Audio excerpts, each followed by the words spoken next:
दिल्ली की सियासत एक बार फिर से तेज हो गई है, जहां आम आदमी पार्टी को एक बड़ा झटका लगा है। पार्टी के 7 सांसदों ने बगावती तेवर दिखाते हुए भारतीय जनता पार्टी का दामन थाम लिया है। इसी बीच बीजेपी लगातार अरविंद केजरीवाल पर हमलावर है।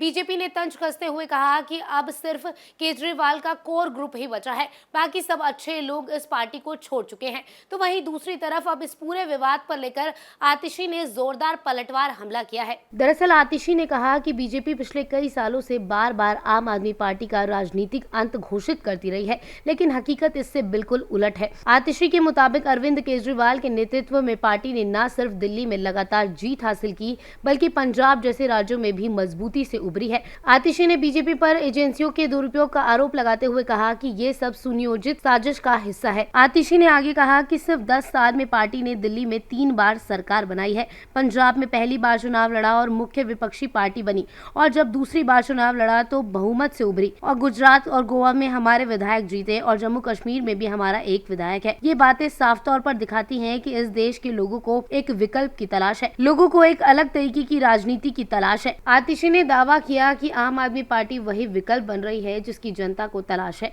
उन्होंने आगे बीजेपी पर निशाना साधते हुए कहा कि जब ट्रायल कोर्ट और सीबीआई कोर्ट के आदेश ने बीजेपी की साजिश का पर्दाफाश कर दिया तो वो कैसे बेचैन हो गए। देश ने देखा कि कैसे अरविंद केजरीवाल के खिलाफ झूठी साजिश रची गई, कैसे उन पर झूठे आरोप लगाए गए। पूरी साजिश देश के सामने आ गई, इसलिए एक बार फिर बीजेपी द्वारा ईडी और सीबीआई का दुरुपयोग किया जा रहा है। अब ऐसे में सवाल ये उठता है कि क्या ये सियासी बयानबाजी महज आरोप प्रत्यारोप तक सीमित रहेगी, या फिर आने वाले समय में इसका असर जमीनी राजनीति पर भी साफ नजर आएगा।